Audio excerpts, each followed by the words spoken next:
मुहतरम नाज़रीन, अस्सलामु अलैकुम वरहमतुल्लाहि वबरकातुहू। आज की वीडियो का मकसद ये है कि आप हज़रात कशकोल ऐप, जिसके सिलसिले में मैंने पहले भी जानकारी दी थी, जिसमें बतलाया गया था कि आप हज़रात अपने मोबाइल स्क्रीन पर घड़ी और औक़ात नमाज और कुरान पाक PDF और बहुत सारी चीज़ें हैं, मज़ामीन वगैरह आप उसमें देख सकते हैं। अगर आपने उस वीडियो को नहीं देखा है तो लिंक डिस्क्रिप्शन में मौजूद है, आप देख लें।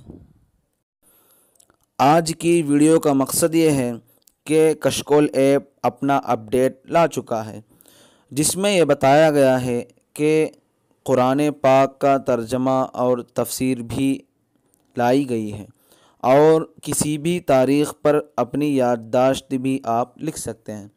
तो देखिए, मैंने कशकोल ऐप ओपन किया तो आप यहाँ देख सकते हैं कि स्क्रीन पर इन 4 चीज़ों को इजाफ़ा कर दिया गया है। सबसे पहली चीज़ आसान तर्जमा कुरान। इसमें 3 चीज़ें बताई गई हैं। पहली चीज़ है मतलूबा आयत तक पहुँचें, दूसरी चीज़ है सर्च, तीसरी चीज़ है बुकमार्क। मैं पहली चीज़ मतलूबा आयत तक पहुँचे इस पर क्लिक किया तो मैं इसमें सूरा नंबर भी डाल दिया और आयत नंबर भी डाल दिया। फिर इस निशान पर क्लिक कर दिया तो वो आयत यहाँ आ जाएगी, फ़ीहिन्ना क़ासिरातुत तर्फ़ी। इसमें दूसरी चीज़ बताई गई है सर्च। तो इसमें आप तफसीर भी सर्च कर सकते हैं, तर्जमा भी सर्च कर सकते हैं, कुरान पाक भी सर्च कर सकते हैं। तफसीर के लिए उर्दू कीबोर्ड ज़रूरी है, तर्जमा के लिए उर्दू कीबोर्ड ज़रूरी है, लेकिन कुरान पाक के लिए अरबी कीबोर्ड का इस्तेमाल ज़रूरी है। यहाँ तफसीर है तो मैं यहाँ उर्दू कीबोर्ड में सर्च कर रहा हूँ अल्लाह जितनी भी जगह है आप देख सकते हैं तफसीर में, वो यहाँ आ जाएगा। उसके बाद है तर्जमा, उसके लिए भी उर्दू कीबोर्ड ज़रूरी है। देखिए, अल्लाह लिखकर मैंने सर्च किया तो जहाँ जहाँ तर्जमा में अल्लाह लिखा है वहाँ आ गया। उसके बाद तीसरी चीज़ है कुरान पाक, उसके लिए अरबी कीबोर्ड चाहिए। तो मैंने अल्लाह लिखकर सर्च किया तो देखिए, जो आयतों में अल्लाह लिखा है वो सारी आयतें यहाँ आ गई हैं। सूरतुल फातिहा आयत नंबर 1, पारा नंबर 1, सारी तफसील इसमें बता दी गई है। और तीसरी चीज़ जो है वो है बुकमार्क। इसका मतलब ये है कि आप पढ़ते वक्त किसी पर निशान ज़द किए हों तो आप यहाँ देख सकते हैं।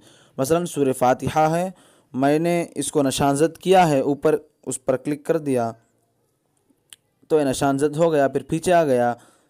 फिर उसी पर अगर हम क्लिक करें तो जो हम निशानज़द किए हैं वो आप हज़रात के सामने आएगा।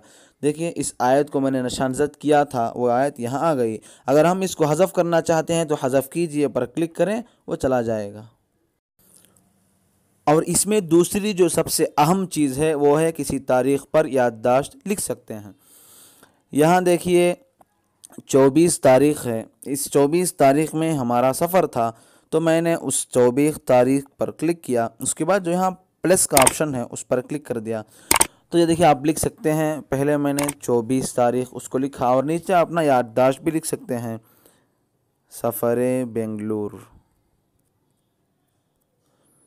और उसके बाद ऐड पर क्लिक कर दिया तो वो ऐड हो गया। जब भी हम उस 24 तारीख़ पर क्लिक करेंगे तो हमारा सफ़र बेंगलुरु 24 तारीख़ पर जो था वो आ गया। अगर आप उसको डिलीट करना चाहते हैं तो डिलीट यूर मैसेज उस पर क्लिक करें तो यहाँ से हज़फ हो जाएगा। तो ये जानकारी थी, आप हज़रात भी इसको देख सकते हैं। देखने के लिए आप सबसे पहले पीछे आ जाएं, प्ले स्टोर पर जाएं, उसके बाद ऊपर सर्च पर क्लिक करें, वहाँ सर्च करें कशकोल उर्दू। उसके बाद यहाँ अपडेट अगर लिखा हो तो अपडेट कर लें। अगर अपडेट नहीं ओपन है तो इसका मतलब ये है कि आपका एक कशकोल ऐप अपडेट हो चुका है। अपडेट होने के बाद ही ये सारी चीज़ें आ सकती हैं।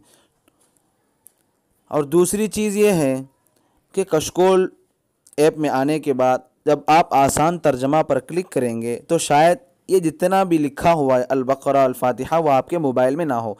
वो लाने के लिए सबसे पहले यहाँ एक डाउनलोड का ऑप्शन होगा, आप उस पर क्लिक करें तो 3-4 सेकंडों के अंदर वो डाउनलोड हो जाएगा। उसके बाद ये सारी तफसील आप हज़रात के सामने आएगी।